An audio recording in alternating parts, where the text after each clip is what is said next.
Hey, y'all, welcome back to Moms Against the Machine, the podcast for the people who weren't born with connections, backup plans, or parents who actually helped with science fair projects.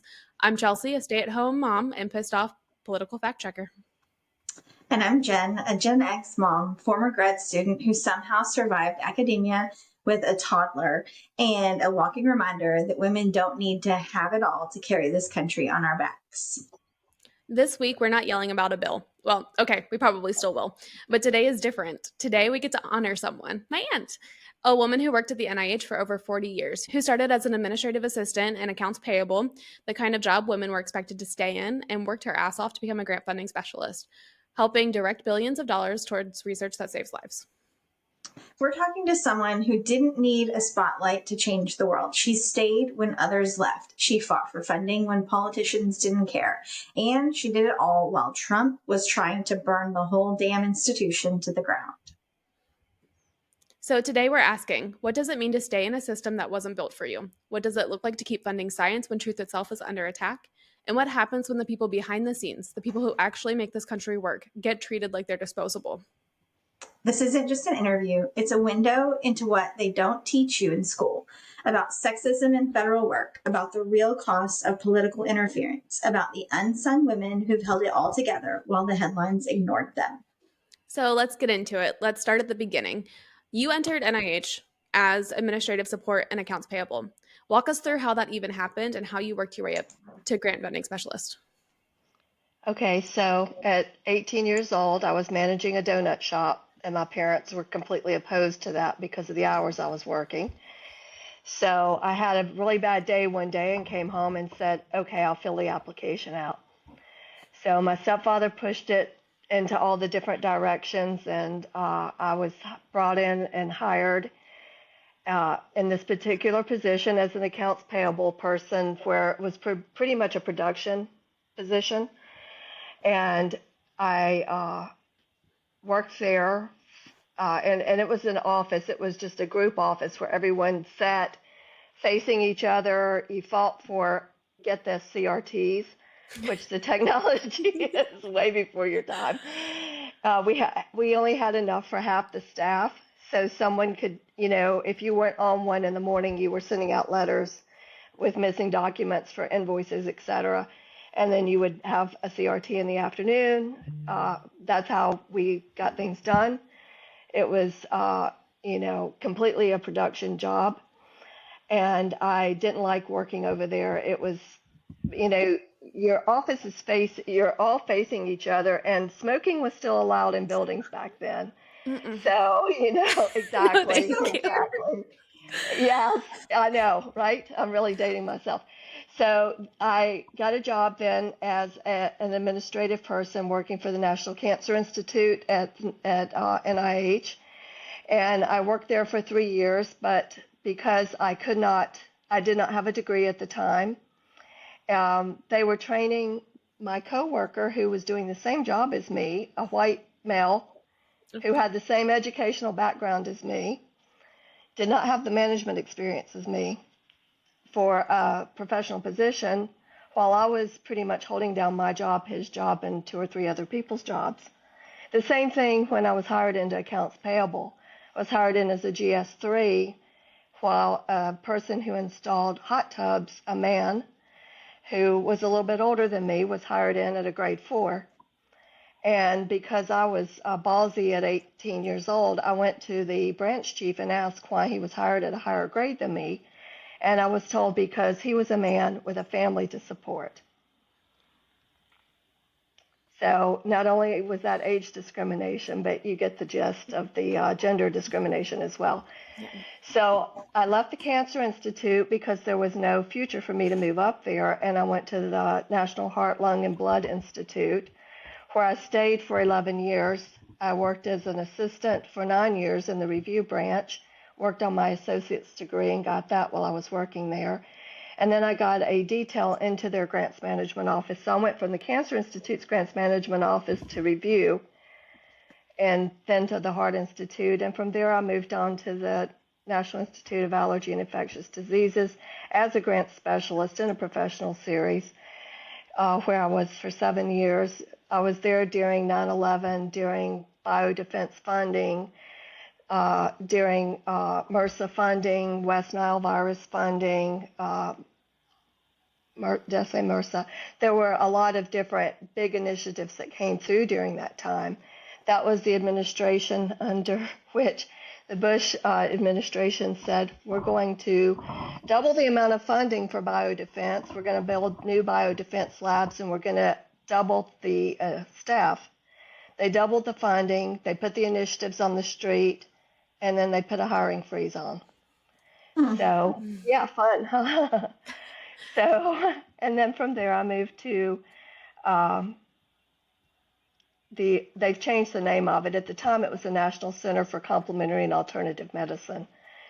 And I stayed there for a year and a half, but after funding $100 million HIV vaccine networks, it wasn't that much of a challenge to go to a smaller center like that. But I liked the research. So then I went over to neurology and stroke, where I coordinated all of their clinical trial programs, and including, a lot of the programs that were funded later while I was there. The NFL gave us money for traumatic brain injury. The Obama administration put in a lot of money for autism research and also for opioid research for alternative methods to pain management without opioids. And then I left there, and finally I was actually called over by someone I'd worked with at Allergy to move to Child Health and Human Development, which is where I ended my career, doing the same job in all of these different places, but everybody does things a little bit different, and everybody's priorities are different based on the clinical research in a particular field of medicine. Yeah. So what changed in you and around you the most, do you think? Just through the years. So through the years, I know some of what changed in me was my level of confidence in speaking up and speaking out for myself. Learning science from the inside, because I was not a science major. I have a bachelor's degree in business administration because of working with policy and spreadsheets and so forth. That was, the end of things that I was working in. So I think that just my interest in how science worked and scientific terminology and watching the process of the point for where a grant enters into a federal facility like that and works its way through all the different agencies and how things go together, and just, having a vested interest in how this affects normal everyday people. Yeah. I enjoyed working with the universities, with their grants offices and their business administrators, and just the whole collaboration between the science and the business administrators. It was, it was just a big team trying to get things accomplished. And every time I put a grant out, no matter what institute I was in, there was somebody I knew or loved that, was facing, whether it was Alzheimer's or, endometriosis, thyroid tumors, yeah, cancer, heart disease, stroke, you name it. We have a large family, so I felt like, okay, this is for you, grandmother, or this is for you, Chelsey. It was personal to me, and to me it mattered, and I felt like that it was something that I was able to give back to the American people. It did matter a lot. It still matters. Hopefully. Fingers crossed. My question was going to kind of dive more into that, about what made you want to stay when so many others walked away. But it sounds like that's sort of your answer, that, the work you were doing really mattered and was very important to you. I loved the job. Yeah. I didn't love the politics that went along with it. But that changed with every administration. Every administration had their priorities and their goals, and you just kind of rolled with it. In some ways it made it interesting because your focus changed. And I thought when I went to Child Health and we had a pandemic, I'm like, okay, finally I'm somewhere where it's not going to affect me. Thank God I'm not still in allergy and infectious diseases because they Joke's must on be you. going crazy. And the next thing you know, oh, this is now affecting children. So, oh, guess what? Yeah, and it's also affecting women's menstrual cycles. So now all of a sudden, since I had the infertility portfolio, and all of a sudden, yeah, I'm getting all these supplements to fund. Yeah. But I loved the job. I was just tired. It was time to go. Yeah. When you walked in the door, did you ever imagine that you would be helping to fund the future of medicine? Like when you walked in as an administrative assistant, that you would be funding the future of billions of dollars of medicine? I had no clue. I absolutely had no clue. I was just looking to move out of the food industry into something that was a little more meaningful. Yeah. And my stepfather at the time was a biologist in the Neurology Institute, and it seemed to really make a difference to him that I was following in his idea, in his footsteps, although I was not a scientist. Yeah. Okay, so who was your favorite president to work under? Be honest. We know it's Trump. No, I'm just kidding. You've earned it, though. Let us know. Well, I can't say that. I mean, each of them came with different things. I mean, we had a lot of extra steps under Obama because of the Transparency Act. That made every new way. We had to look at our SOPs. We had to make sure what we were doing was transparent to the American people. That it's extra steps. And one thing about each administration, and I know I'm not directly answering your question, but is that whenever a new administration comes in and they change policy, they don't ever go back and review the old policies to see if they're still pertinent. Yeah. They just keep tacking more on. So, but I will say, honestly, I would have to say Biden because after working under the first Trump administration, A it was a relief. welcome, calming relief to just have normal sanity in the workplace for a change. See, again, I know they keep saying it, but Sleepy Joe, it's because we could sleep at night. We all slept just fine. Yeah. That's where I'm going to go with that one. But yeah, I mean, I think Biden, I feel like he did a lot too for civil rights just throughout his entire presidency. He reminds me a lot of like Lyndon B. Johnson, where when he was like like in Congress, representative, working as a politician for his people, he represented them. And the minute he was able to step into his own and make his own decisions with his own ideas, he was a totally different person. My big critique of Biden, quite frankly, is that he did not toot his own horn near enough. The American people don't know hardly anything of what he was doing. Like we just didn't know. No, Kamala didn't enough either. I think Yeah, if like they both would have been more they outspoken. should have said, "Hey, look what I'm doing over here." I Yeah, mean, of because course, like, you know, they did a nobody lot wants of that, but amazing things. Well, and people would have been like, yeah. "Oh, look at them over here." But you But know what? I no. don't care. Humble brag all you want on what you're doing for the American people, because people are over here. Trump is lying through his teeth about what he's doing when he's not doing anything, taking credit for stuff that Biden did. Like, And Obama. And Obama. okay, so are we gonna switch it up a little? Yeah. So Okay. we put two little games in here throughout Yeah. it just to get a little bit of levity in between. Okay. So this game is called Science or Scam. I'm going to read a few headlines and you're going to tell me, was this an actual NIH funded study or some scammy alt health lab that we should burn down? And You do realize that NIH has 27 institutes and centers, right? that's the fun part.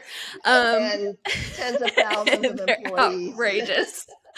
And then, okay, so this is my Aunt Vicky. I've called her BG my entire life because I couldn't say Vicky when I was a kid. So if you're watching on YouTube, it's BG. And if I refer to her, it's also BG. But I have the answers, so you get to answer. All right. NIH fun study to get transgenic mice drunk on purpose. That sounds false. It's real. Scientists use these models to study addiction and withdrawal. Mice have been bred to prefer alcohol over water. Same little guy. So that would have been the National Institute of Alcohol and Alcohol Abuse. Just for your Good. reference. That's a good reference. Sponsored Um, by, I'm sorry, not sponsored by Topo Chico Hard Seltzer. right. Not, absolutely not. Trump warns NIH is creating transgender mice with taxpayer dollars. That's true. Well, I he mean, he confused. warned it, but it Yes, He was did. not a real It's he thing. true. confused transgenic with transgender in his congressional address. Yeah, I'm sure they also probably defunded translational medicine grants Right. because if they just So search for they trans. were Oh, literally yeah. just searching the Literally word just trans, trans. Absolutely, and 100%. yeah, and a lot of cancer research got cut Oh, because yeah. Yeah. Trans, for transgender. anybody Uh-huh. listening, means across.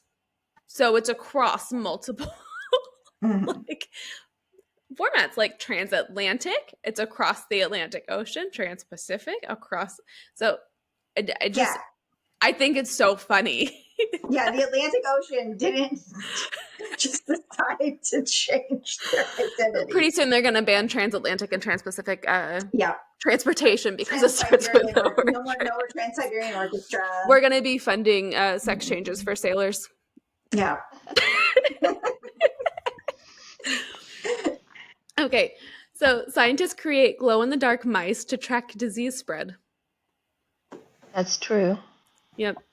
GFP, green fluorescent protein, mice help track immune responses and tumor growth. Also, would make a great children's book. That's really cool. That is really cool. NIH study shows female mice have better memory, but nobody listened.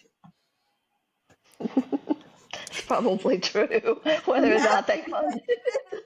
There's a long-standing data on sex differences in cognitive tests that often ignores male bias research designs. So male biases don't care about the sex differences in cognitive tests. Mice with humanized brains may hold the key to Alzheimer's, or a sci-fi sequel. I would say false. Also real. Human stem cells have been used to develop mouse models with partially human-like brain structures for neurological research. So the only one wrong here was Donald Trump. Yeah. The human stem cells? Mhm.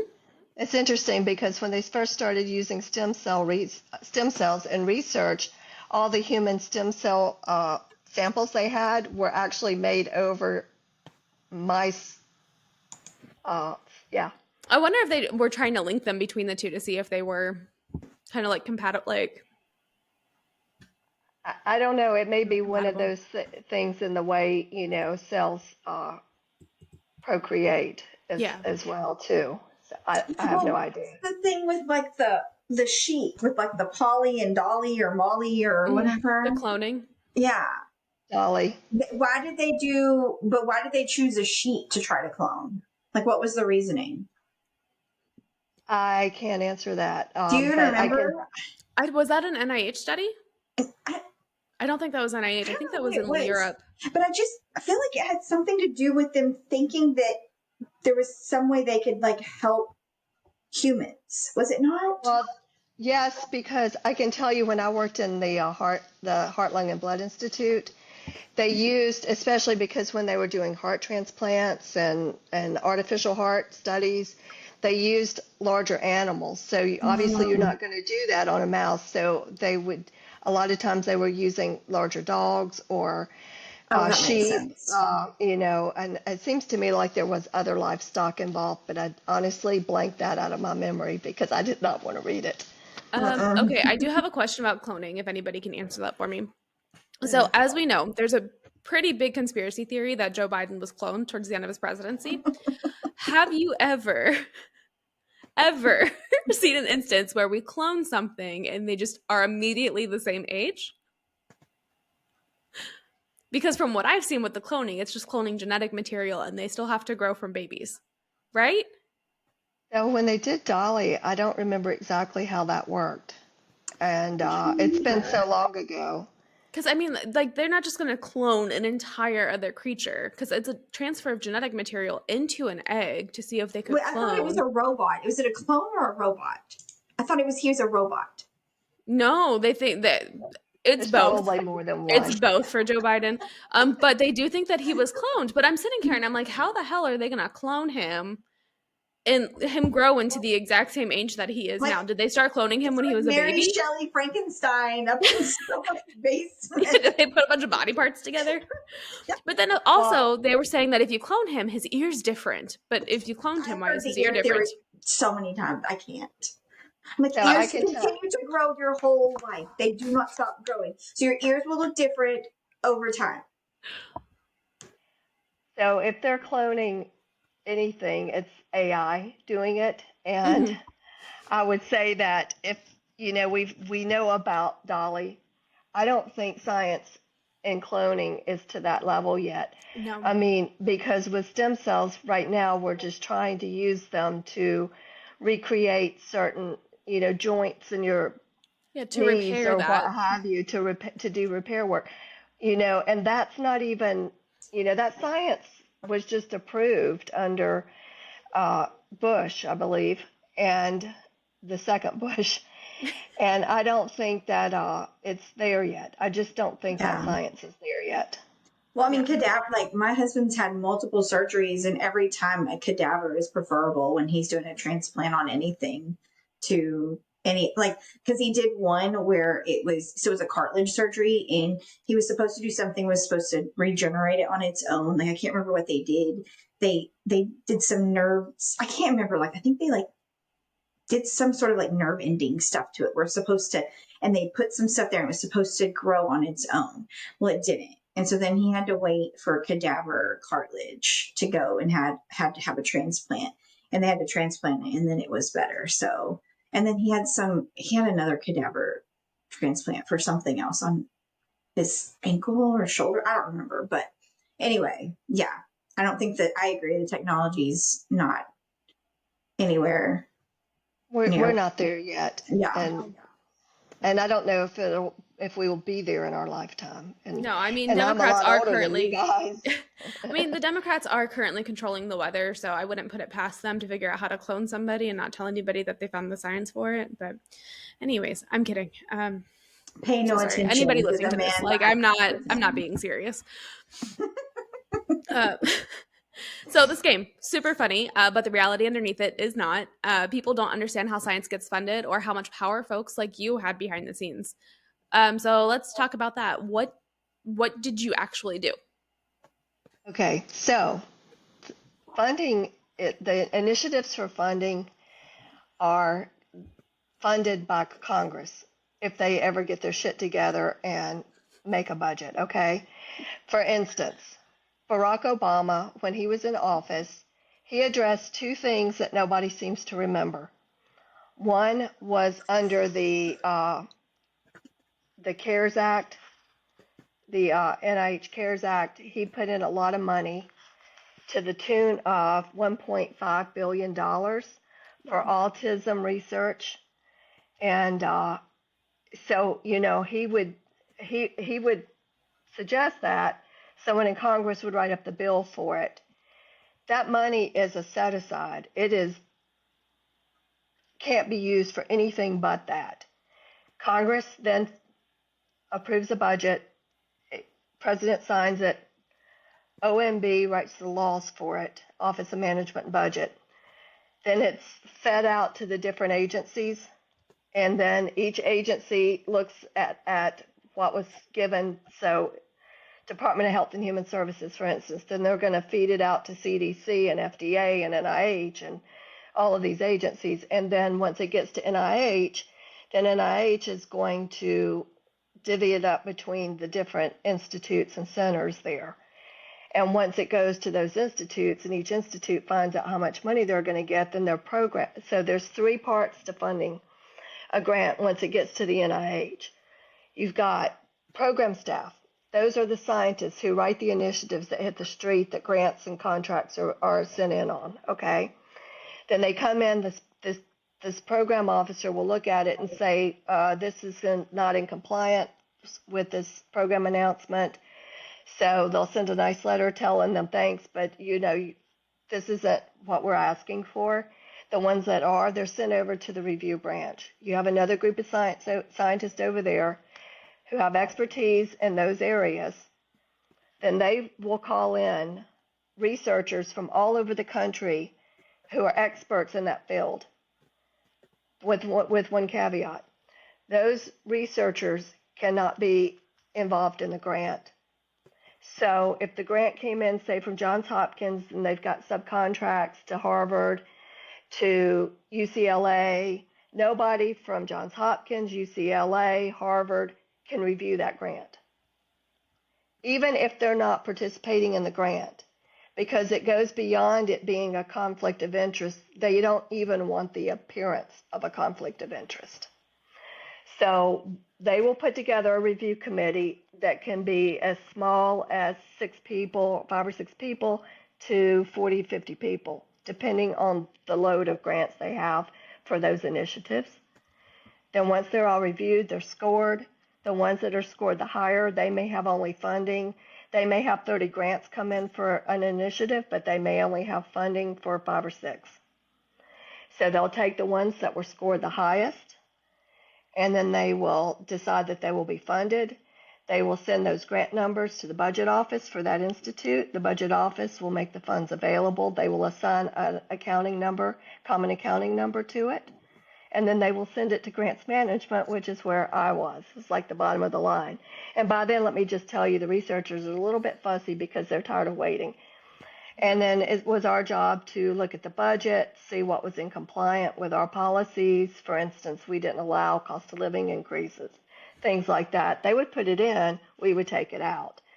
And we would make sure they had all of their policies were met, that they had, if they were using animals in the research, they needed an animal board to review it to make sure they were in compliant, that they were compliant with all federal policy. The same for humans.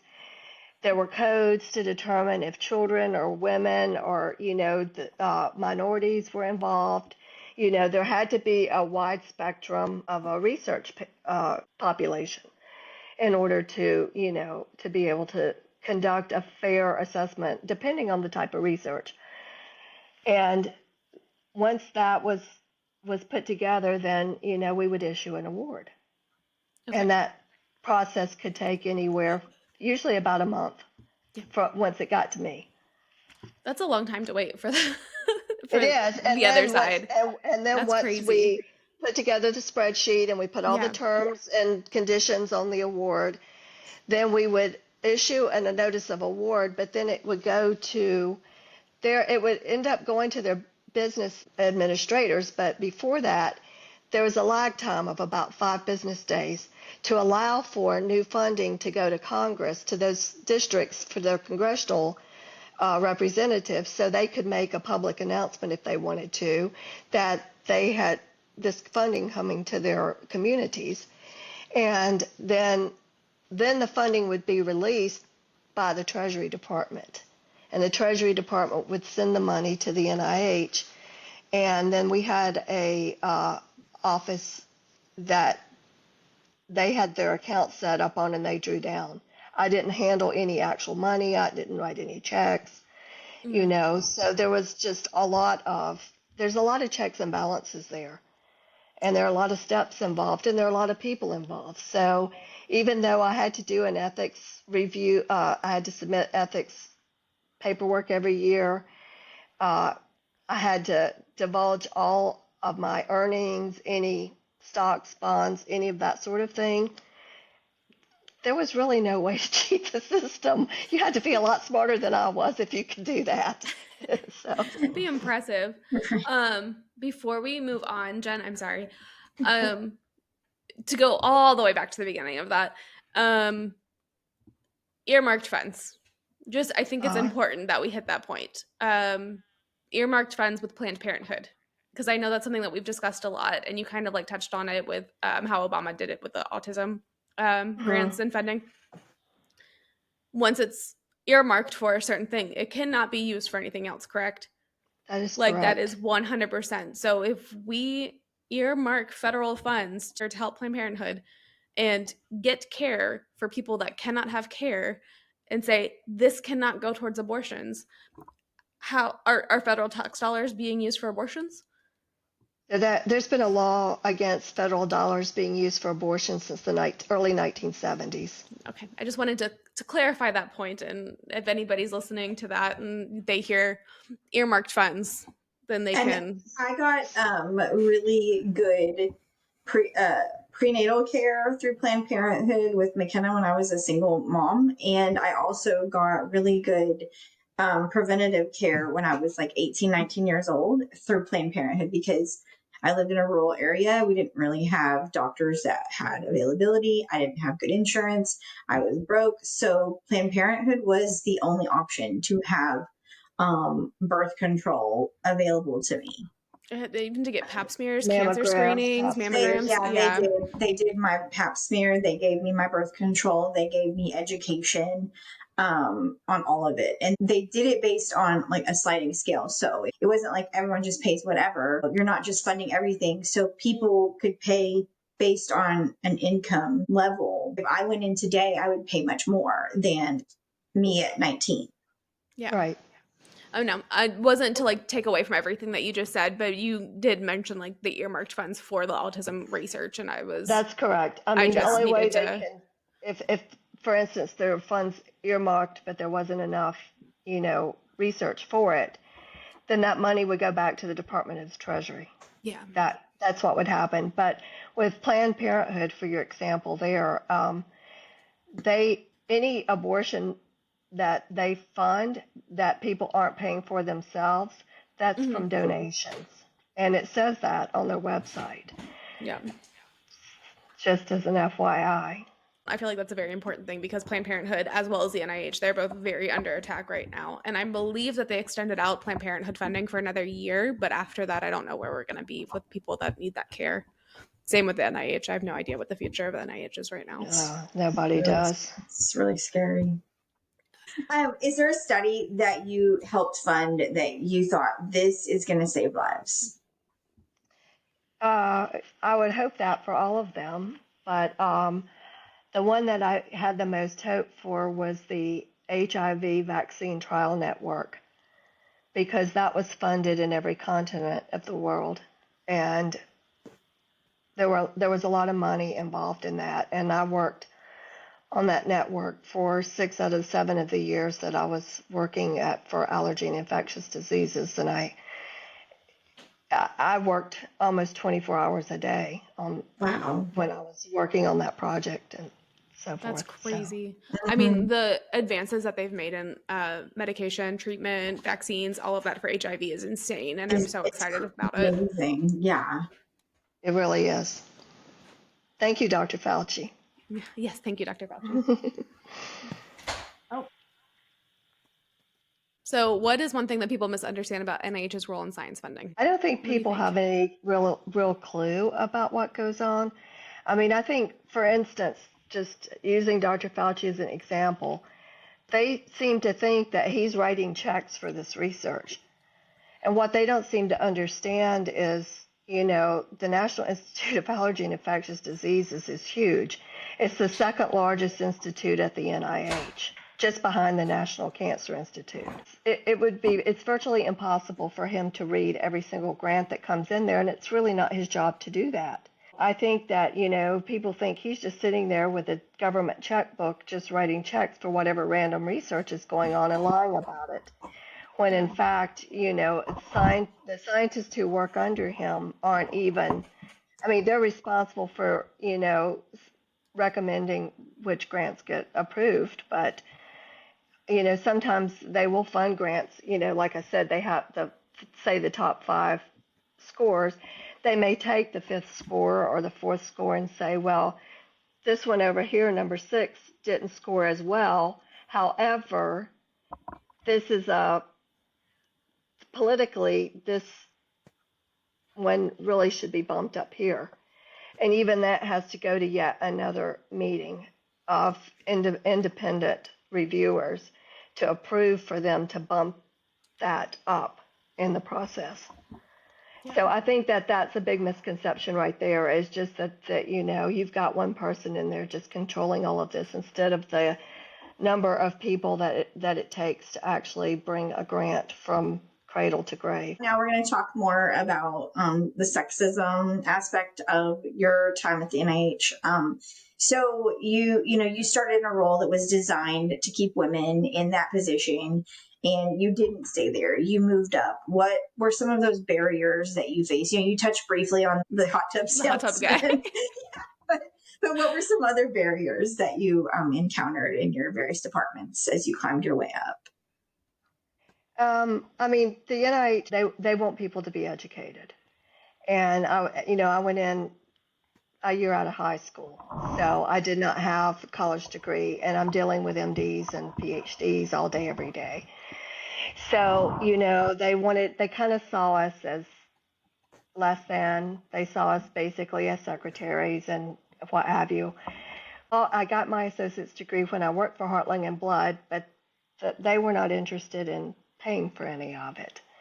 So I worked full time and went to school at night. I have to say, even though most of the people in the review branch that were scientists were men, most of them, and most of the support administrative people were females, they were really good about if I had an exam or whatever, they knew I was going to get my work done. They didn't bother me. They let me study.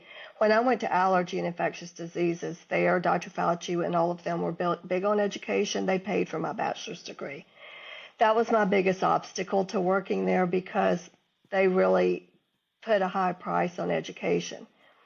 Now, what I will say is when I worked in the Cancer Institute and I was not able to move up there because I did not have an education, I was watching them promote people who had speech pathology degrees and art appreciation degrees. And I did tell the branch chief this before I left as part of my exit interview. I said, I took a business curriculum in high school.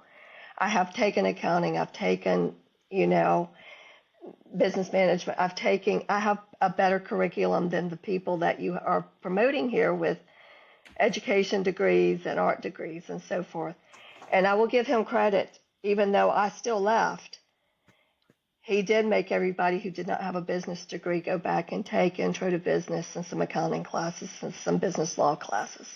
That's good at least. Yeah. So I have to say, other than that, once I moved back into grants management, when I started in grants management, there were a lot of men there, and most of the leaders were men. But when I moved into other institutes, most of the people working there were women. Almost all the team leaders, the branch chiefs, they were all women. But you still deal with sexism too when you have the women involved. Not nearly to the same degree, but I feel like it's very low key. Or it always was. When I worked with a lot of women too, there was always still that that internalized misogyny. So what I found more so with working with women is that they did not want to share their knowledge because they didn't want you to know as much as they did. Mm-hmm. And I swore if I was ever a senior person, I would not be that person. That if I was ever mentoring someone, I would make sure that they knew as much as I did, if not better. And not only would I help them, work through the answers, because with grants, it's not black or white. There's always a gray area there, that I would show them where the policy was, how to read the policy, how to interpret the policy, and that I would not be that person. And I hope and pray that everybody that I mentored can look back and say that I did that. Yeah. I mean, I agree. Just like hoarding all of the information is never going to be the best way, because the collective unity of everyone's brain power and the knowledge that everyone has is going to make the whole better. Right. I mean, the best way for a team to succeed is everybody starting at the same knowledge base. They have the same skills. They have everything else, because then you can progress. Somebody might be a lot better at something than other people are, but at least if there's that base knowledge, then they know how to help you. Well, there's that. And I can say when I worked for the Heart Institute in the review branch, that was my last job as an administrative support role. The doctor I worked for, Dr. Turbyfield, he believed that in hiring people who, in his words, were smarter than him. Mm-hmm. Because if your team is smarter than you, they can only make you look good. They will not make you look bad. And that's really smart. It is. Dr. T was cool. He was I amazing. grew up in the NIH. We would go to work with her on my days off that she wasn't off, and we did That's so homework cute. together. I And love it. we would sit in her basement. I would do my homework. She would do her homework. Didn't you have the card table out for a little bit too? And we would do I homework pulled the together on the card. card table. Well, I pulled the card table out for you to do your homework on next to the It's computer next to the while I was computer. studying my papers. I Yeah. love it. I lived with them for a couple years when a turbulent divorce between my mom and my dad. We can leave it at that. But we ended up staying with them for a couple years before mom got married again. I liked it. I enjoyed that. Nice. We liked it too. So, I mean, I feel like you've already answered it, but if there's anything else you can think of, like, was there a time that you had to really fight to like have a seat at the table, or a moment where you knew that you were holding the whole place together, whether they wanted to acknowledge you or not? I mean, you kind of mentioned it too when they promoted the one guy over you with the hot tub experience. Like you were doing a lot of jobs at once. Yes. So I would have to answer that by saying yes, the National Institutes of Neurology disorder and stroke, neurological disorders and stroke. I will say there because the scientists there did not see us as being on the same team. Yeah. They saw us as the people who wouldn't let them do what they wanted to do. The enemy. And they wanted to be creative. And creativity is great as long as you're staying within the policy guidelines. And there was one time I had a medical doctor in my branch chief's office having a fit because I wouldn't fund a supplement that she wanted me to fund without a pay memo. Yeah. And the pay memo was my legal document that said I could supplement the grant. And she was so angry, she was crying. So I made a doctor cry. And I spent a lot of time because it seemed like just the simplest things, they did everything they could to make them harder than they needed to be. Yeah. And so I spent a lot of time there educating the scientists I worked with on policy and explaining to them that I'm willing to help them look for alternative ways to do what they wanted to do within the policy because I was not willing to go to jail or have my name in the Washington Post for doing something against the rules, and that I'm a redhead, I do not look good in orange.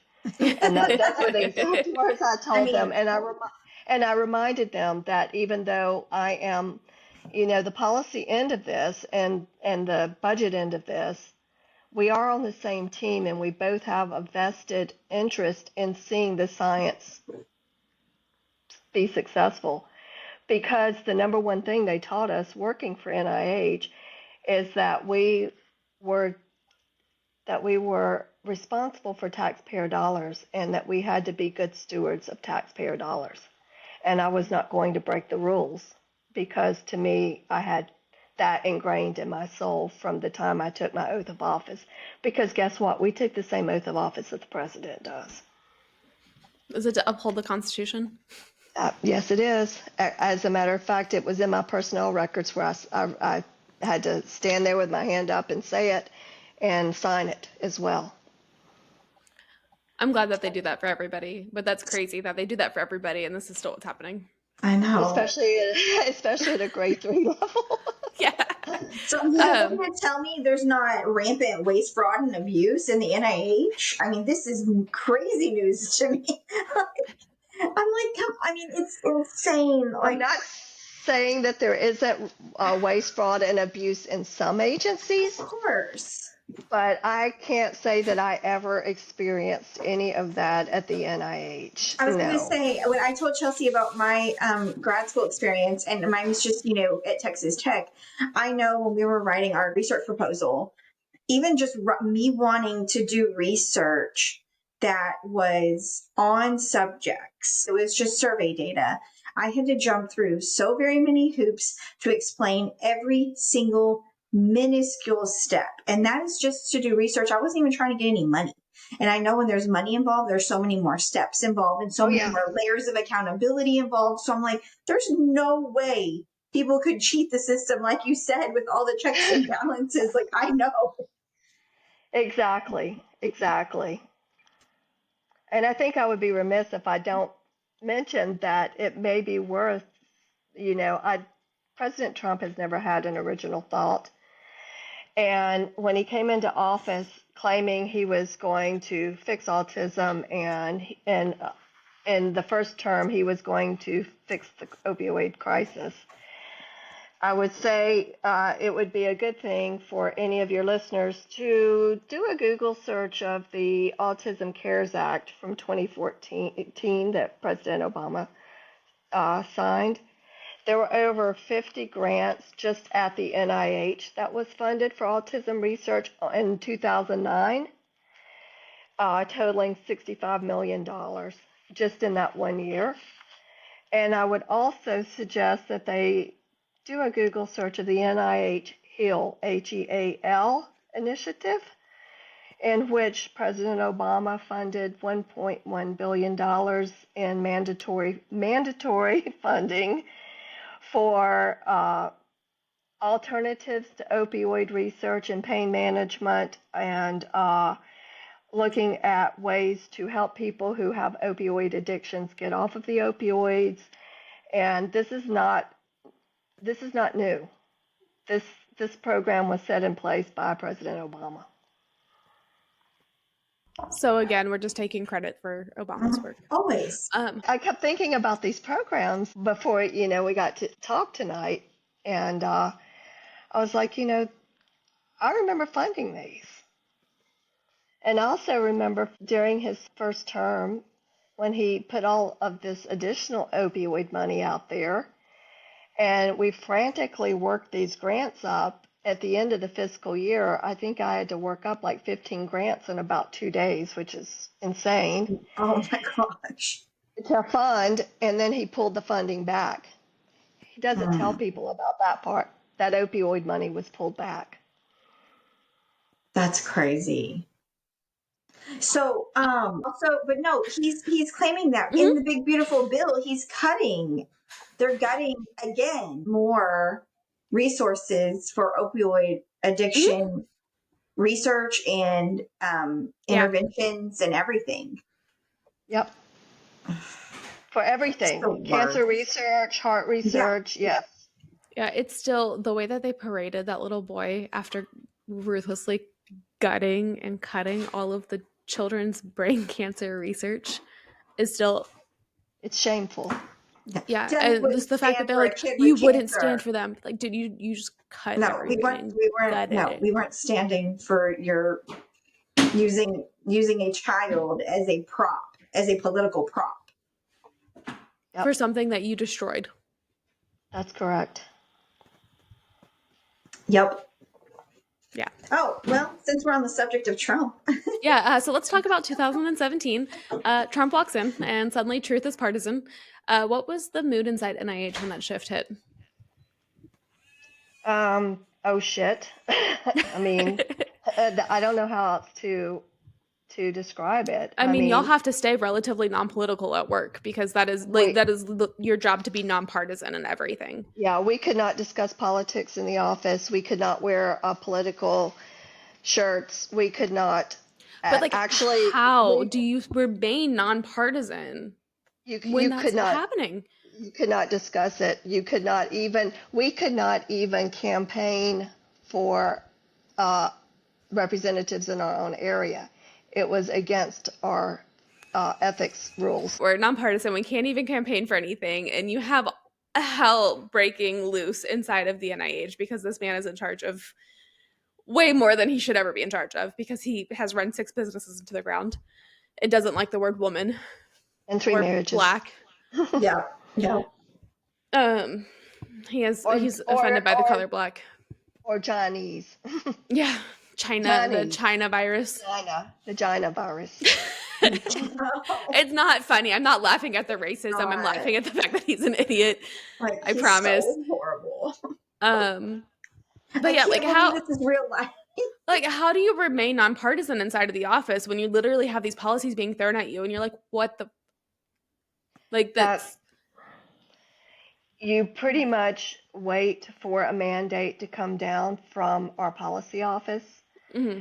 And I wish I would have thought to bring my notebook, but because once everything makes it through the system, it has to go to the NIH policy office, and they issue the initiative for how we're going to implement these policies.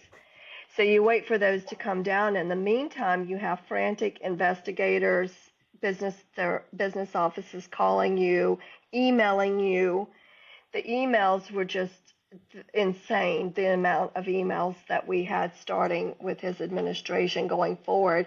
Every time he would get a wild hair up his ass and put something out on Twitter, the scientific community would lose their mind and want to know, is this, how are we going to handle this? What's being done? What's the NIH doing? And, all you could do is just try to be calm and say nothing has changed yet. And, fortunately, we had people in place at that time that would dial things back with him and tell him no. And so there was a lot of, yes, you are, now you don't. Like when he rolled back the Mexico, what is it The called? NAFTA? Are you talking about the trade agreement? No. It was it's basically, they do it goes back and forth with every administration, the Mexico something policy, where pretty much if you have a grant research, like say a cancer study, Mm-hmm. and you have subcontract with population in Mexico, for Okay. instance, and the only clinic for miles and miles happens to do abortions. Mm-hmm. I But they remember also that. treat Yeah. people for, diabetes and Yeah. cancer They and do so forth. everything in one clinic. Correct. That's just that they happen to do this too. It was, we're having discussions in-house. How do we handle this? Are they going to close this grant down because can we still use this clinic? Yeah. It was a lot of trying to prepare for the unknown and then have it pulled back. And then throw them back in your face again 10 minutes later. So, yeah, you're pretty much running in place and a whole lot of hurry up and do things just in case. And you cuss under your breath. You take long walks at lunchtime. You drink, but not at the office. Topo Chico hard seltzer. You always wonder what's really in people's water cups, but you could not make it political. All you could Would do you like to is show your picture? Oh, yes. Yeah. And I had these paintings hanging in my office, Beautiful. I actually remember that. along with frequently. I remember seeing that. along with a placard that said "I'm dead inside." Oh my Which gosh, I love have. it. But we couldn't talk about, especially to the institutions, we could not discuss politics at all. I mean, Now, if they you had brought it Terry up, yeah, outside of work. outside of work, but not in inside the of work. office. No, not in the office. Not any chance that anybody. What about might texting? do it. When texting became a thing? So not on our Not on government, your time. not on Yeah, our because- government devices. Because they could do a Freedom of Information Act for your device. Could they No, do that? I mean just like if you were just on your phone really quick and like. Not your personal one, but your work phone, but right? your government Like is not. Could they ask for your work phone records about you disparaging Trump? Oh God. Yeah, they can pull all of that. We had no expectation of privacy. No expectation of privacy for any of our devices. As a matter of fact, when Trump was in office during his first administration, he had it mandated that every IT office for any federal agency were routinely doing searches of people's emails and their devices for any mention of his name. That's how paranoid he was. Oh my God. We could not share jokes. Nothing. He's a walking punchline. Oh my gosh. 100%. Yep. It's just a lot of this. You were on the inside watching science get dragged on TV by people who didn't know how vaccines work. How did that feel? Seeing Dr. Fauci barely be able to keep a straight face through all of these press conferences that said nothing. Yeah. And the head of the CDC not opening her mouth and speaking out, that was very, very frustrating. But we had internal updates from Dr. Fauci that were not publicized, and that was reassuring. But seeing people, I can tell you how it affected me seeing people not understand basic science and how vaccines spread. Eva was born during that time period, and I went online and I found all of these science for babies books, and I said, I'll be damned if another generation of our family is brought up not understanding basic We science. read the This is very pandemics for basic stuff. babies like 2 days ago. Like we read that the night before she left the pandemic book. She was like, Because not on my watch. Hmm. exactly. And I printed off PowerPoints that he Hmm. used, and I actually used my personal device and recorded, which is I probably shouldn't be admitting to, but what are they going to do? Fire me? So when he was giving us updates, I would do segments of it with my cell phone and share it with my mom so she would understand what was really going on too. Because she believed Dr. Fauci, she knew to trust him. And but yeah, And I It's mean, hard it, that it to, was whole year for us was just devastating between everything getting shut down.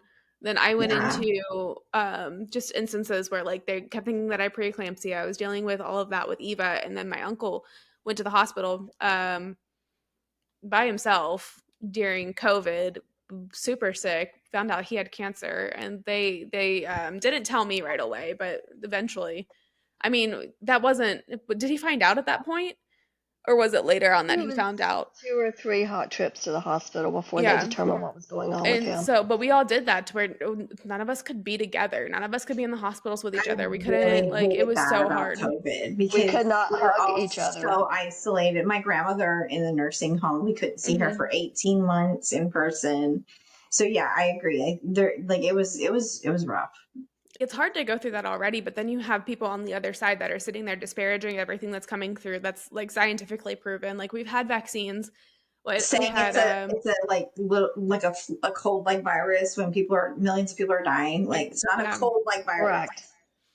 And I've had years and years and years of watching Dr. Fauci give interviews where these reporters are trying to get him to say, for instance, MRSA is going to be a pandemic, or um, what was the, SARS. or what SARS was going to, or, well, COVID was SARS, but a different Well, I mean the version other of it. SARS, because Jen Correct. and I had this conversation a couple weeks Yeah, ago and, too. West Nile virus, is that going to be a pandemic? And try to lead him to say it was. And Hmm. for all of these years, watching him do these interviews and, tamper it down that this is not, it's something we need to be aware of. It's something we need to, pay attention to, but it is not by any means a pandemic. And then for him to actually come out and say this is a pandemic, it's like, hello, it's time to sit up and take notice. And, because he had plenty of opportunities over 50 years at NIH to claim something was a pandemic, and other than HIV and AIDS, hadn't happened. And I Yeah, was working on the main NIH campus during HIV and AIDS. I remember when ACT UP was there, when they shut us down, that shut all the buildings down. So, it was just mind-boggling to me how little people understood about science. And it made me start to think, what are they actually teaching in school? What are they actually learning? I learned a ton in school, but I also took specific like anatomy and physiology and microbiology and AP biology. But No, they cover enough in just regular biology that people yeah, should have a basic understanding of what he is saying, hmm, they should understand the science behind, but when you have germs and 3 years of fake bacteria news behind it, and research. Yeah, yeah, it's just they've bought into the propaganda, and so the buzzwords and the propaganda, they're not going to listen to mm, actual, scientific, data driven science because they believe the it's talking fake head. news. They Hmm. believe it's Well, fake news. I've had years of watching the news during flu season Hmm. and them having to tell people to wash their hands. I'm like, people should learn this in kindergarten. Seriously, we They don't know to do. wash our hands. Yeah. And so, that should have been an indicator to me as to how little people understood about spreading germs. If you're sick, stay home. I'm bad about that Hello? one. That's a I have a Yes. really You hard really time with feel that one. bad. If you really feel bad, stay If I home. really feel bad, I'm at Yeah. home.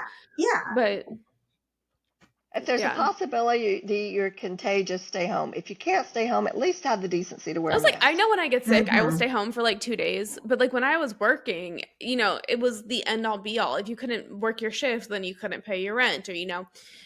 because everybody's paycheck to paycheck up until like what? Well, How old at this point, anyways? no, exactly. I Um, mean, that's another conversation for yeah. another.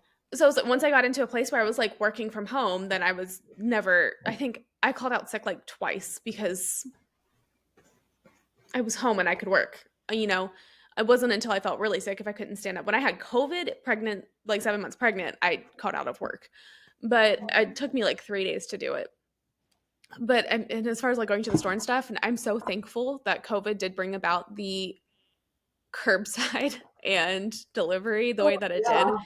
Because now I feel like I can stay at home when I'm sick because I can get my groceries delivered or I can just get a car and I don't have to go in anywhere. They're much more But accessible now. I I was like, agree. when I was working though, and I was paycheck to paycheck, if I was sick, I was in unless I couldn't stand. I mean, Yeah. I know a lot of people are still in that situation too. No, that was my mom because we didn't have money and her boss would get mad at her and she didn't get a paycheck and so she would go to work sick. I agree, Yeah. but again, So I understand. You have to go for a paycheck versus I don't believe that I'm actually sick even though I have a fever and I feel terrible and I am yeah, definitely a super spreader. But I I can't mean go to the This that's is just true. water a park. this is a democratic conspiracy. Yes. Yes, like the Jewish space lasers. I'd like to say, as far as, you know, discrimination against women in science, Hmm. I would like to just point out, in your previous podcast, you did a touch on Ruth Kirstein. Hmm. How many of us learned in science that the polio vaccine was invented by Dr. Salk? Mm-mm. I didn't learn. SALK? No? No, Mm-mm. We did, okay? But no one ever mentioned the woman who actually did the safety testing. I always learned the men that were behind the science. By the time I got into school, um, Black people were barely part of our education curriculum. Like as enslaved, as founders, as people. I mean, George Washington Carver was like the most that I learned about. Then that he invented. And Frederick Douglass. I barely learned about Frederick Frederick Douglass. Douglass. I barely learned about Frederick Douglass. Um, Literally, George Washington Carver was probably like the most. No, And I think I we learned learned about about Harriet Frederick Tubman and Rosa. Douglass I know, more. but I'm saying by the time it got to me, I barely learned about him. Mm. Yeah, but you knew Rosa Parks. Yeah, I knew Rosa. And Like Rosa I Parks, knew yeah. small stuff, but I also had people outside of school that were teaching me extra stuff too. Well, I took you to the Civil Rights Museum in Birmingham. I do remember that they had like the sit-in counter. They had a lot of stuff there, and that was very eye-opening. But there's so much stuff by the time that I was in school blocked out and removed from science, like the fact that DNA was discovered years earlier by a female, polio vaccine being discovered by a female, the fact that pasteurization was discovered by or the main thing that make you sick in milk was discovered by a female. Like, and it took multiple men to back up her claim before anybody would believe her, and they still gave her a hard time about it. Like in science, women are not respected and listened to nearly as much. I mean, Marie No, Curie, they were awful to her. right, and Dr. Kirstein during that time period as well. That was even harder. Yeah. But I can say Dr. Kirstein, not only was she extremely intelligent and an amazing human being, but she believed in giving everybody a seat at the table, because Mm-hmm. when I was hired at the National Center for Complementary and Alternative Medicine, not only was she in charge of the Genomic Institute, but she was acting for our center as well, and she personally interviewed me. And when I attended meetings that she was a part of, if I happened to walk in and their seats were, she always had a seat next to her nobody would sit at. And she would always point for me to sit next to her. Yeah. And it made me feel like, that I was a lot more important than I was, that Well, she, Oh, I'm glad that you got a little blip of somebody that was important to yes, you because I didn't know absolutely. that. And and not only that, but she would stop the meeting to ask me my opinion at I times. And love that so that was much. unnerving because I Yeah. was so new there at the And you're like, I time. don't know. I don't have an Well, I opinion. I'm would just here not to dare observe. say I don't know. Sometimes You I know. wouldn't say I don't know. I may say I will look into it and get back with you. Yes. So I kind of know the answer to this one, and I know it was more in his second term that this happened, but did people leave? Did they? I know people cried. Um, was there a We memo where you did. just sat there and you're like, they're gonna destroy this place. We're done. We're cooked. Oh yeah. I mean, there were several memos that came out. I can't remember any specific language, but I was very grateful that he asked Dr. Collins to stay in charge of the NIH because Dr. Collins was not only a good human being, he was very smart. He Mhm. is very smart. And for all the Christian nationalists out there, he's also a Christian. And Oh my he does gosh. not make it quiet that he is, because there was an interview that was done by him where he was asked how he reconciles being a scientist and being a Christian too. And his answer was plain and simple, God and gave it us science. makes a lot of sense. He said, the Lord created science. Yep. All we're doing is trying to understand it. mm-hmm. And which was a very humble thing for somebody at his level. Yeah. And Trump, he was an Obama appointee because that head of NIH is an appointed position by a presidential appointee. He was planning to step down. He really wanted to go back to his research because he was in genomic research and there were a lot of things happening in genomic medicine at that time. But he was asked because of the pandemic to stay in that role, and I was very thankful that there was somebody at the helm of the NIH at the time that was reasonable and intelligent and calm. Because even though there was all this other insanity going on, we had a voice of reason at the top of the NIH at that time. Now, I can tell you during the second term with the chaos that's going on now, I can't personally speak to it, but I can indirectly speak through all of the poor people that I've worked with that were still there. Mhm. And there's a lot of bullying, there was a lot of threatening, there was a lot of get out or your position may be eliminated. There's a lot of people who are just like, I'm going down with the ship. But most everybody said, I'm not taking this. I don't get paid enough. hold I've so worked much through them admiration for the all. people going down with the ship. They're like, Yes, if there's any instance where they feel like they can save it, I'm sure that's a lot of what it is. Like where you're like, okay, or Yeah, maybe we'll make but it to the like, other side. but like with Collins, how he stepped down because he said, basically he's Trump's help, like handcuffed him where he can't do anything, and he's attacking the science and doing all of this. So I understand why he felt like he needed to step down. well, he stepped down, at the beginning of the Biden administration because he was. It is a political appointment, and he really wanted to go back to his research. But I don't. I'm sure he's doing research somewhere. Mhm. But it was a big joke with everybody when I retired because it wasn't too long after I had put in my retirement papers that Dr. Fauci announced his retirement, and I'm like, oh, he couldn't stand to still be here without me, even though I wasn't even working with him. Well, that actually segues to my next question. And how did it feel when you had to watch your I don't want to say friend, but someone you knew, someone you respected very much, being a political punching bag on national TV? It That was still it was is. it was infuriating, Yeah. and there was no one I worked with at the National Institute of Allergy and Infectious Diseases that has a bad word to say about him. I mean, how many people can say that? We all had so much respect for Dr. Fauci because even though he's way up here and we're over here, every quarter he came to our office and he held a meeting, and it was a big deal. Everybody was encouraged to go. But where I worked in other places where the institute director would come in and they would lecture and talk and everybody would fall asleep, Dr. Fauci would come in, he would take his jacket off, he would loosen his tie, he would sit on a table, he would say, I've got some quick updates. He would do it within 5 minutes, and he would open the floor. He said, I'm here for you. I want to know what concerns you. I want to know what you're working on. I want to know what your questions are.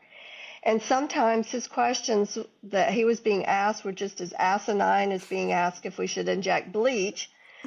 But he still answered them with just as much grace Yeah. and respect for the person asking the question as he would if it was a colleague.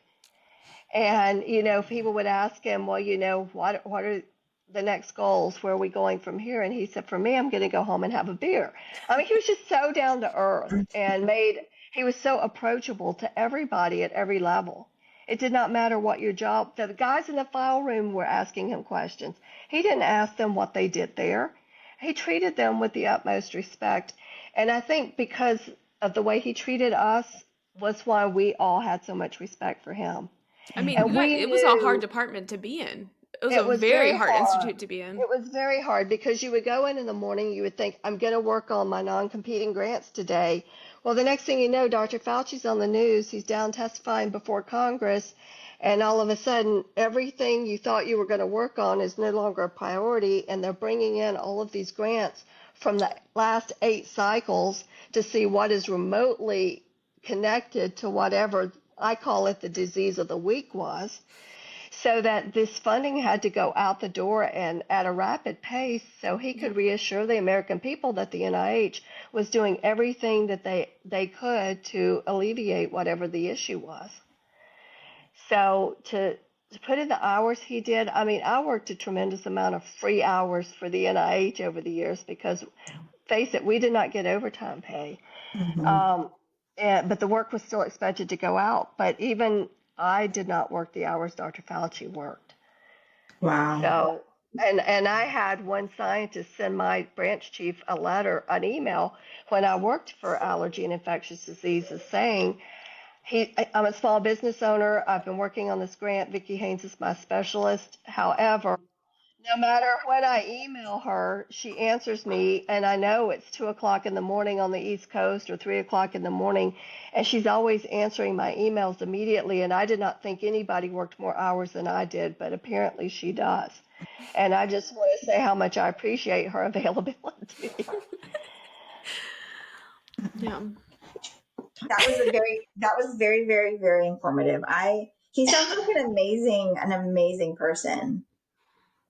He not only is he extremely intelligent, he just really cares about people. And I don't know if either of you watched, Disney Plus actually did a special on him after 2020. After I want to say it was done in 21 maybe, where they actually interviewed him and talked to him about things he had learned over the years. And he talked about AIDS, and he talked about watching people die from the disease and giving people a seat at the table, these activist groups, as well as there are always people that are, pushing for research. There, special interest groups and activist groups and so forth. And he brought everybody to the table to sit down because some of these people were living in the community and they were seeing things that they may not be seeing in the lab. And they had a lot of important information to contribute. And when he made it a big community, then all of a sudden it wasn't like you've got these bureaucrats up there making decisions that are affecting your life. You're there at the table helping with decisions. And he's very empathetic. And you could see he got very choked up, that he was very, that just the loss of life and everything still to this day, all these years later, it was still really weighing heavily on his mind. Yeah. That it took them as long as it did to find, effective treatments. Yeah.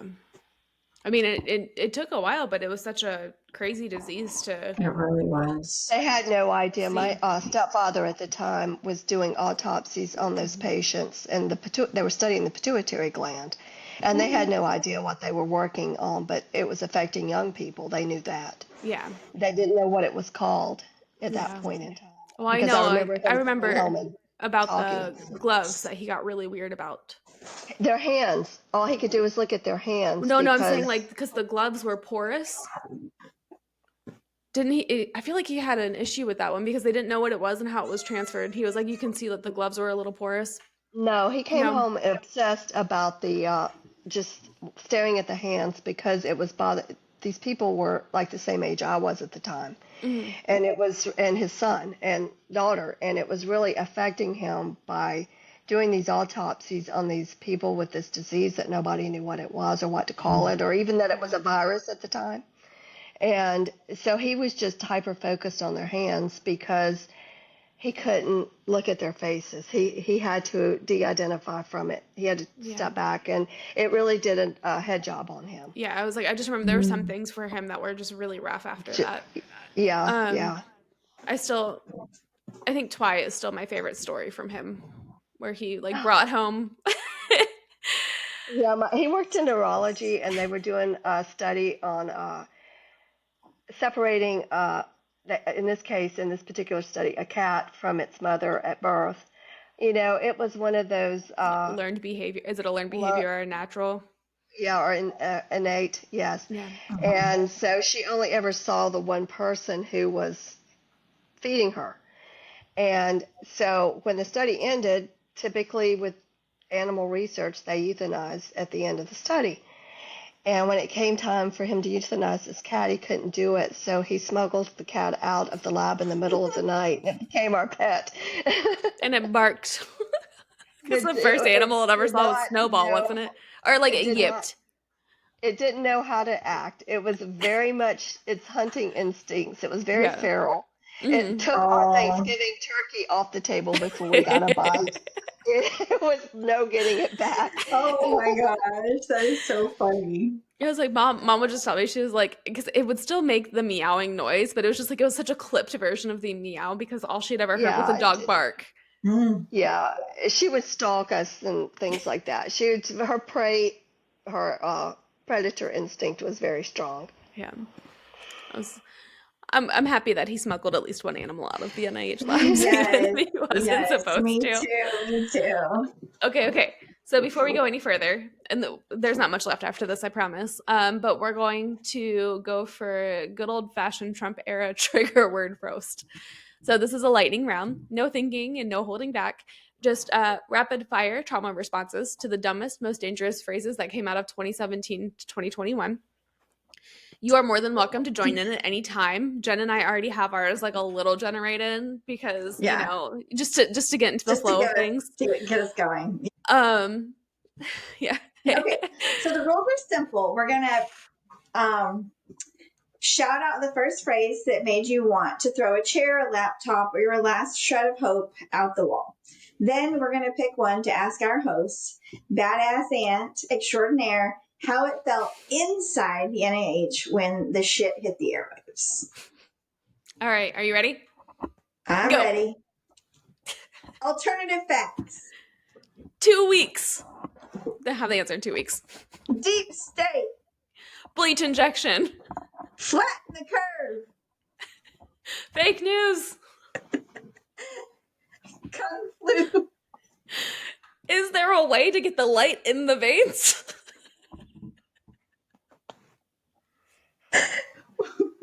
Woke. They're eating the cats. That was from this past I know, but I have to put it in there. Wait, what was it? Kobe Coffee.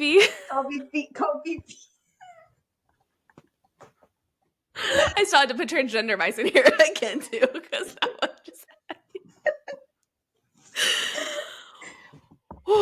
Okay. All right, now you get to pick one. What was it like to hear that inside the NIH? Pick multiple. That's fine. Yeah, how did the bleach injections go though? Yeah. And what did it feel like to be in those halls doing real work while the White House is out there saying shit like that in public? It was embarrassing. Yeah. It was embarrassing. It was humiliating. It was traumatic. And it was very traumatic to hear one that you didn't say, which is Chinese virus. Oh, Yeah, I did. I had it on the you were list, supposed to but say it. yeah, That we skipped that it. one just pretty I have much, a hard time with that one because it's on there, but I'm still sitting there. And I'm like, I It's don't want to so say that. rude. It's it's so so hateful. racist Yeah. and So hateful, hateful.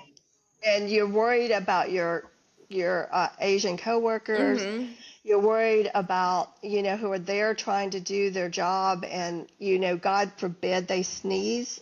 Yeah, and the fact that we And had travel bans, especially from Muslim countries, because he kept spouting out China virus and Kung flu and yeah, yeah, yeah, and terrorists, yeah. Muslim countries are terrorists, yeah. Hmm. So, those types of things, worrying about our researchers that, are in these countries. And it was, embarrassing is the biggest thing I can really say. And just Were the you more fact and knowing embarrassed as an NIH employee or as a citizen of the United States? I was embarrassed from a scientific aspect as an NIH employee, Mm-hmm. because truthfully, as an American citizen, this is a shameful moment in our history, and it has been. And that part is just devastating, and I don't want to get emotional, but yeah, but as an NIH employee, it was very embarrassing and humiliating. And I have to say, my allergist is an immunologist, and he's Chinese. We have a lot of extensive talks about what's going on now, Mm-hmm. how hard it is for him to get lab people, lab techs and postdocs and so forth. A lot of their spouses worked for the NIH and have lost their positions because funding's Wow. been cut. Yeah. And So he's at Johns Hopkins, and he doesn't know if he's going to lose postdocs because they can't afford to stay in the area now that there's not two salaries. Yeah. So yeah, that part just made me want to go up to everybody who looked like they were possibly from any part of Asia and just give them a hug. Yeah. But we couldn't hug You our own can't hug any. family. So. I No. know it's the, I mean, to I've been the sitting here. I'm back into my like history bullshit with the reading. And I hit the point again where we've been talking about the US closing immigration to Asian immigrants and migrants in the early 1900s as well. Because I know we had everybody coming in Ellis Island, but they also, over in Angel Island, there was a lot of just heartbreak and wreckage. And they treated the Asian immigrants terribly to the point they've hidden them almost entirely from our history books or interned them a couple decades later. yeah. And then just to turn around and hit the China virus, and I it think was for me, horrifying. it's I mean, besides the blatant racism of it all, was how he continuously undermined scientific authority. And my parents, my mom was, messaging me about ivermectin treatments and would I consider, and I said, absolutely not. Please do not do that. I would not do that. And I mean, the misinformation that people were getting during COVID was terrifying, and it has set the scientific community back. I tried to block out everything. I was very grateful to not get COVID until 3 years after it broke, because I probably would have lost my mind if I had had it in that first year, especially with Eva being an infant. Yeah, I we were got it. I two. just stayed at home. I didn't leave the house. It was pretty mild, but I stayed at home. I was Yeah. quarantined. Yeah, we But were 2 years in from when we got it, but I we do were. think that I had it early on before we knew it hit the U.S. because Springfield had Springfield, Ohio, where they're eating the cats and the dogs. They had a random mystery virus that went around, and a ton of our kids got extremely ill. They tested negative for everything. They ended up in the children's hospital, and a lot of them were like the kids of the adults that worked with me.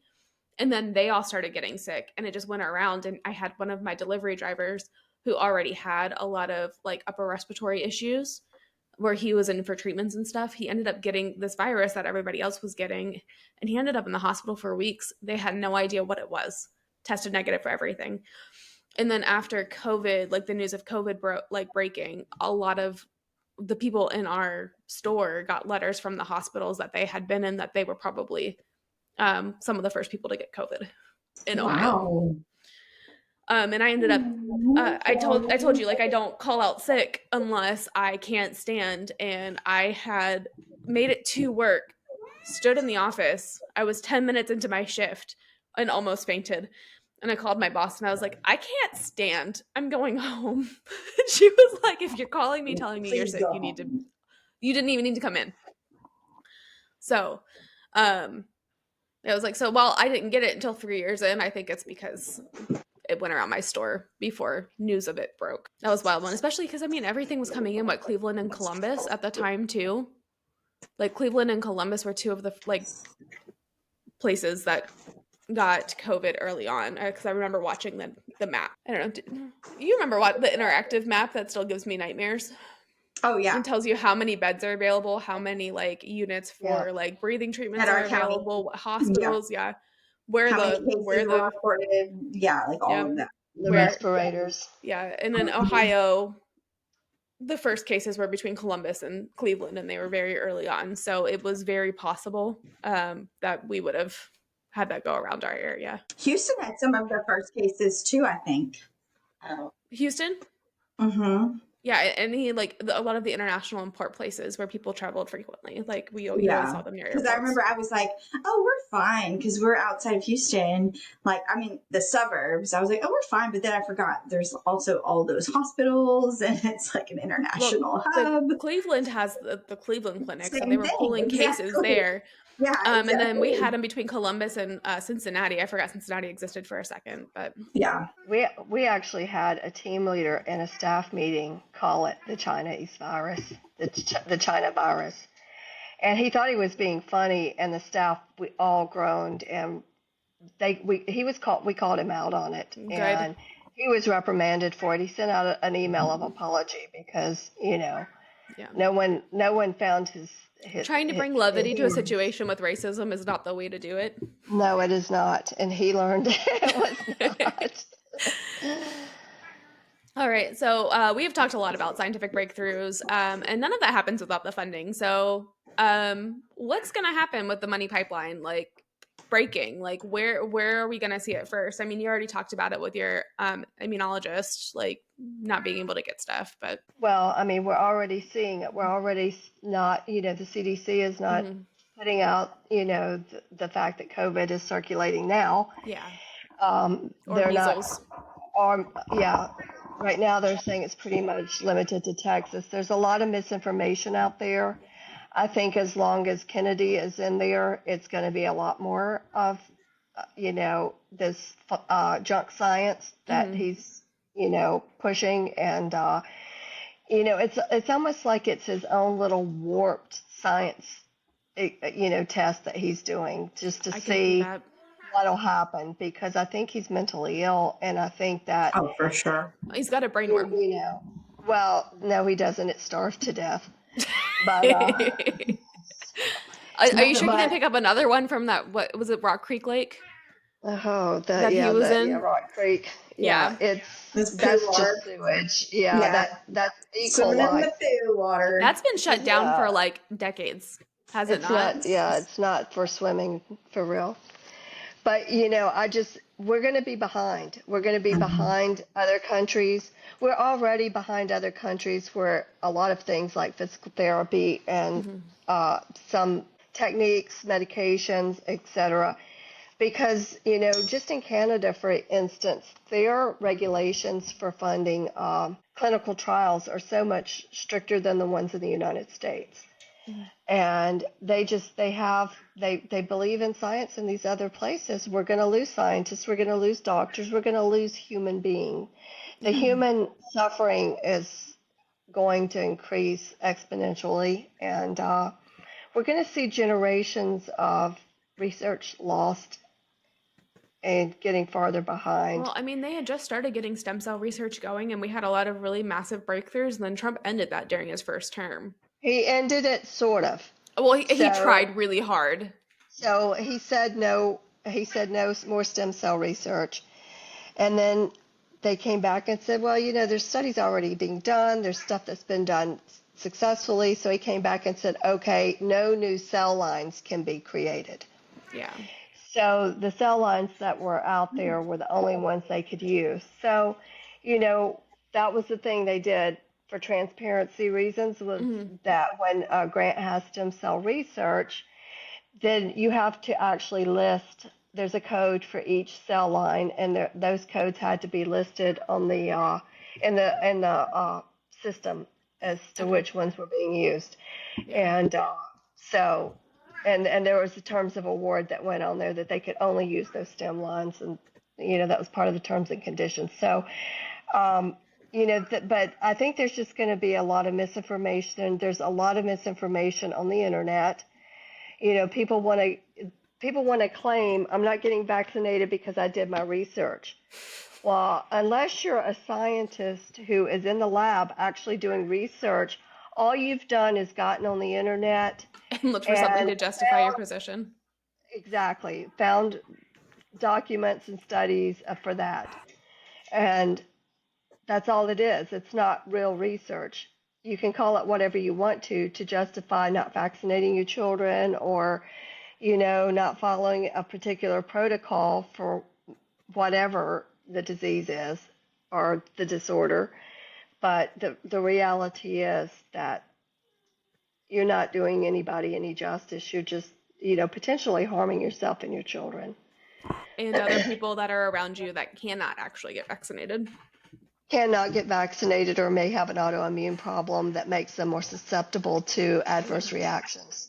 Can you give us an example of a program or research area that was nearly lost, or a funding crisis, or one that you helped fight to save? Well, I think the one that's going to be nearly lost is going to be any type of study for a lot of the research that they've cut off are these infertility programs. A lot of funding has been, and so people who have issues like PCOS and fibroid tumors and endometriosis and things like that was the last program that I was working on. A lot of that funding is being cut. We want more babies to be born, but we don't want to provide the science to help people who want to have those babies. People who create want to have babies.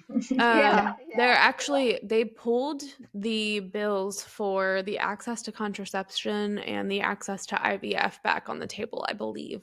Because in my pocket Congress, it was in my recents, even though it's from 2024.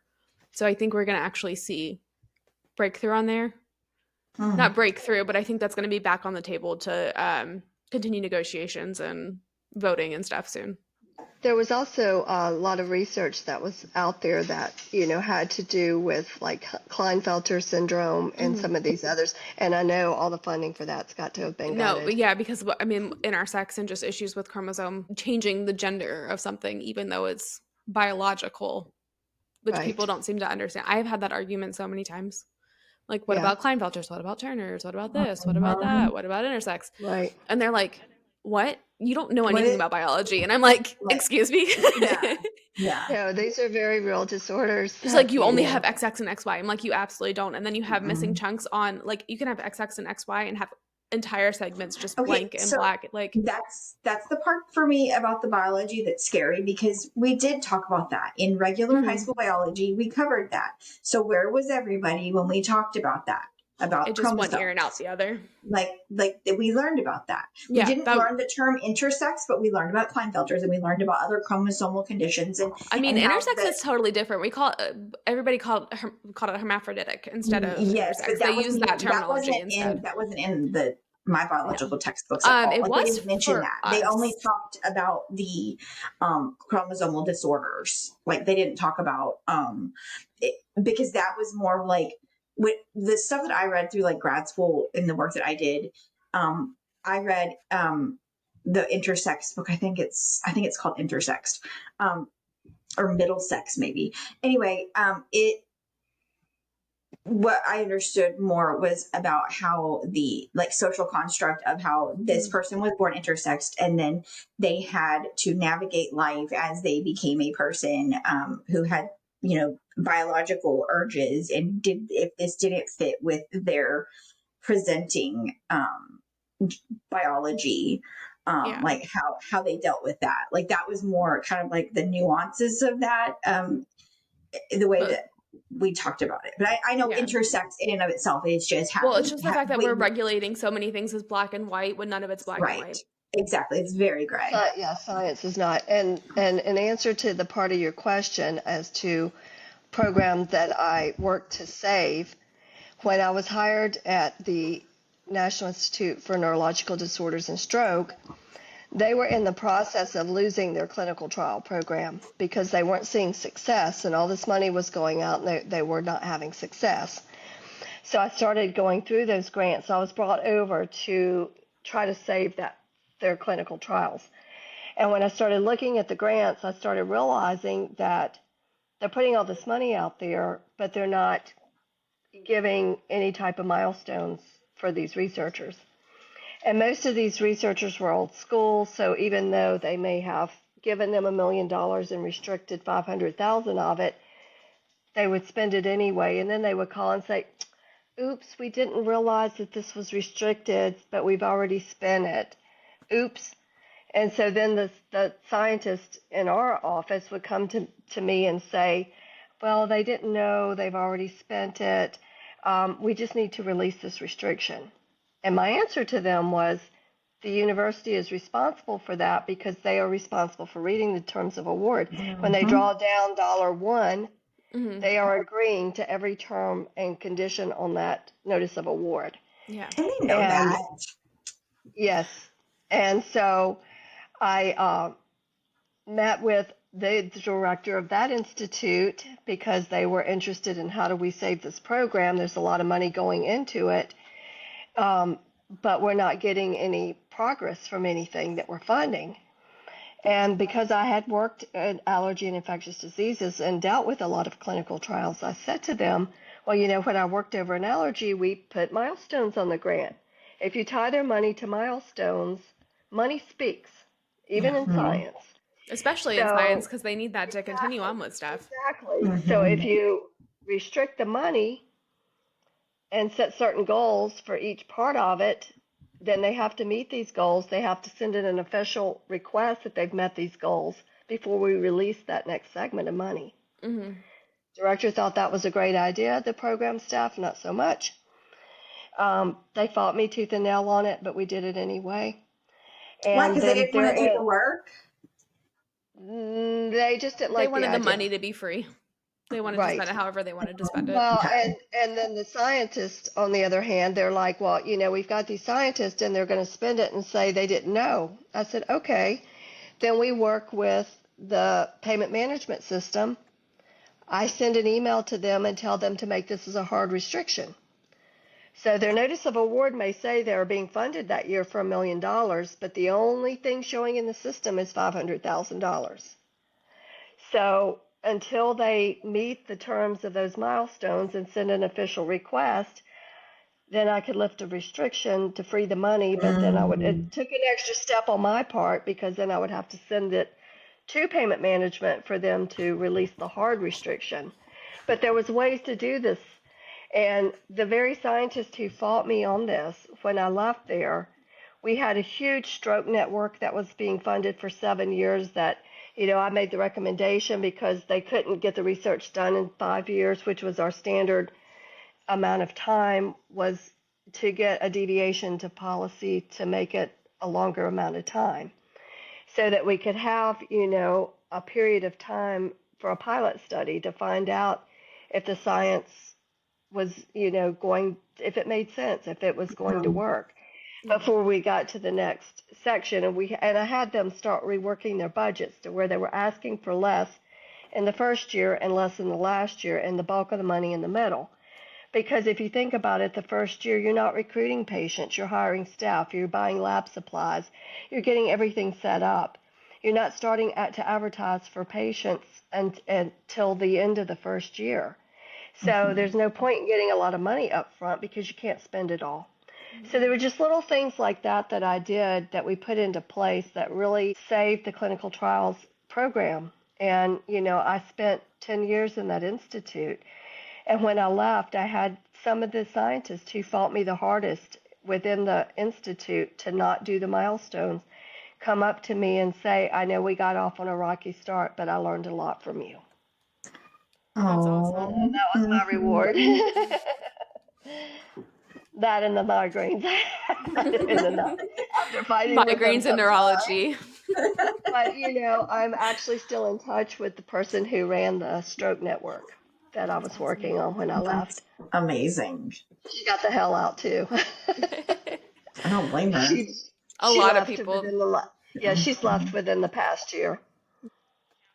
So that's what Yeah, the program I can say. I say not one particular field of research, but within the neurological disorders and stroke network programs. that's That's something to awesome. be, I'm yes. very proud of. Yes. Do you think, what is that the thing you're most proud of? Is there something else that stands out to you that you're most proud of?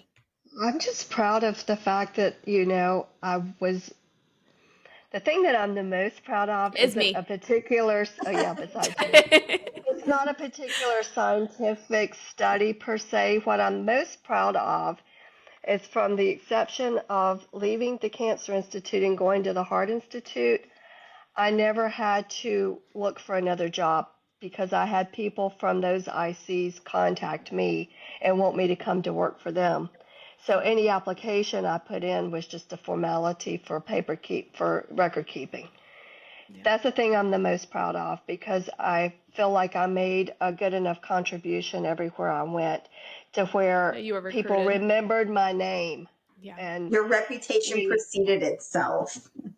well, and to be working in a place with that many employees and the grants management community, we always said don't burn bridges. It's a large community, but it's not that large. Yeah.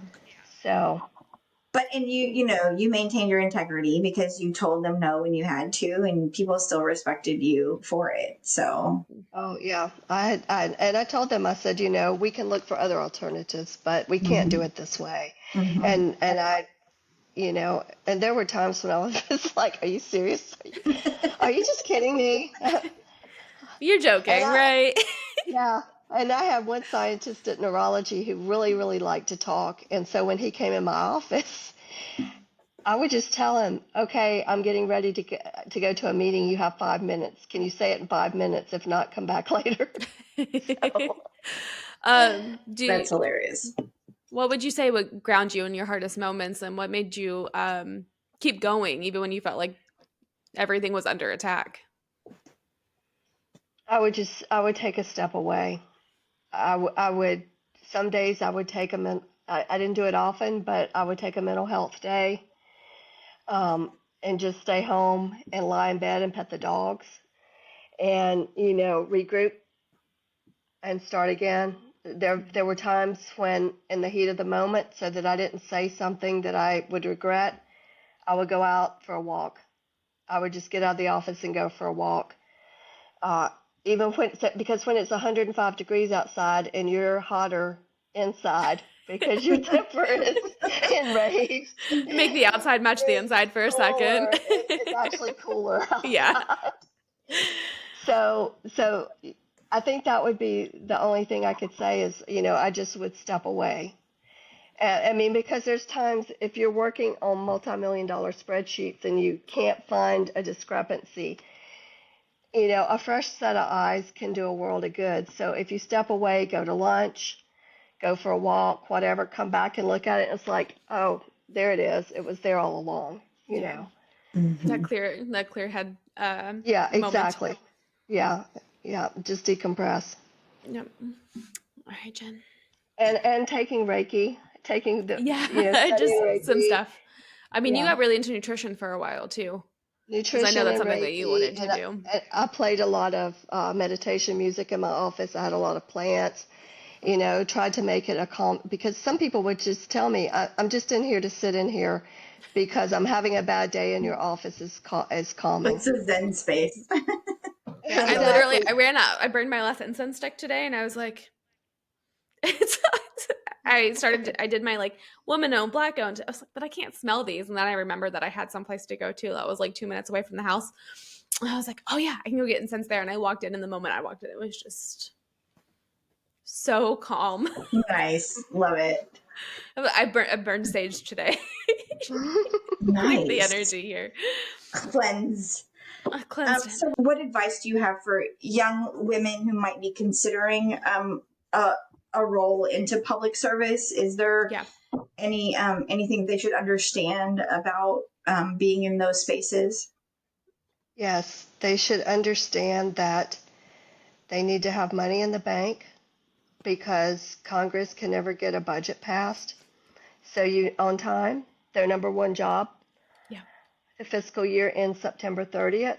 There's always a good chance you're going to be furloughed come October 1, and you don't know how you're going to pay your bills. Yeah. So always have money set aside for that, because even though they may back pay you, what they don't tell you is they don't just issue you a paycheck when you come back to work. They lump it into your next paycheck, so you're No, taxed at a taxes. higher rate. You never get the money back fully. Mm-mm. So I would say that would be number one. Don't, the pay scale is what it is, and you're not going to make the money you're going to make on the outside. Yeah. You may work a lot of hours that you don't get compensated for. You have to really love what you're doing in order to enter. This is like Knowing that being you're a making a difference instead being Right. of. yes, it has to be from the heart. It's not a job you enter into thinking you're going to get wealthy. It's like being a teacher, and that sort of thing. You do it for the love of the work. You don't do it for notoriety. You don't do it you know, for fame and fortune. That's for Like sure. what our politicians should be doing it for instead of for getting rich. Yeah, they really They ought shouldn't to even have any pay. options Mm-hmm. to be doing what they're doing. They shouldn't be Yeah, lobbying. They shouldn't be Mm-hmm. right. There are a none of lot of that. things, if we talked about politicians, I could make a lot of recommendations on fix a lot of things, but nobody's voted me into office. But I would say, Maybe we just have should. real, yeah, I could fix I'll it take it. all. But, I think just have realistic expectations and do it for the love of the work, because really there's no other reason to do it. You're not Yeah. going to get wealthy. You're not going to, you're just another spoke in the wheel to make everything go around. And there are a Do lot of what you do. cogs along the way to try to stop that wheel from turning. Have you ever just wanted to scream into the void? Bureaucrats are only being nitpicky about all of the laws and the rules because you keep making new laws and rules for bureaucrats to be picky about. I have to say, working with scientists, Hmm. they just want to do science. They don't want to deal with the administrative part of Oh, things. I'm more like the Mm-hmm. politicians that are currently screaming Yeah, about well, bureaucrats. they are the bureaucrats. I know. So You what don't tell me I that. what would make me scream was when we're furloughed and hearing family members say government employees don't do anything, they're lazy, they don't deserve to be paid. Yeah.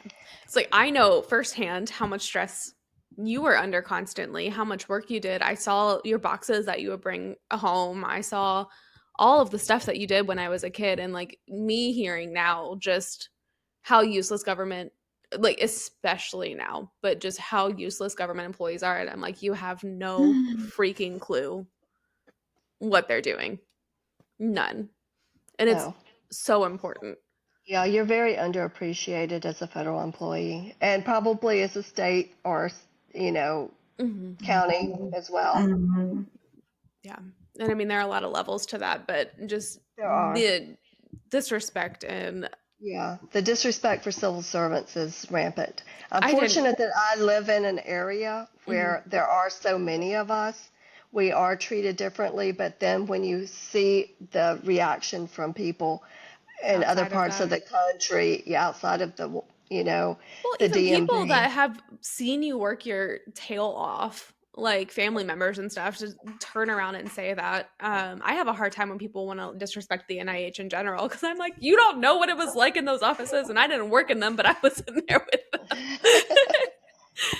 I was Yeah, like, my they're brother, busy. my brother used to tell me I was just a paper pusher, and So I I'm mean, gonna push your paper. in a joking way, but he was a welder, and I Yeah. said, I am a paper pusher. However, and I realize you have a really tough job, and you work really hard, and it's the kind of job that will break your back, and you're tired at the end of the day. But I've got the type of job that's going to cause a heart attack and stroke, so none of us are going to get out of here easily. There's gonna be something for everybody.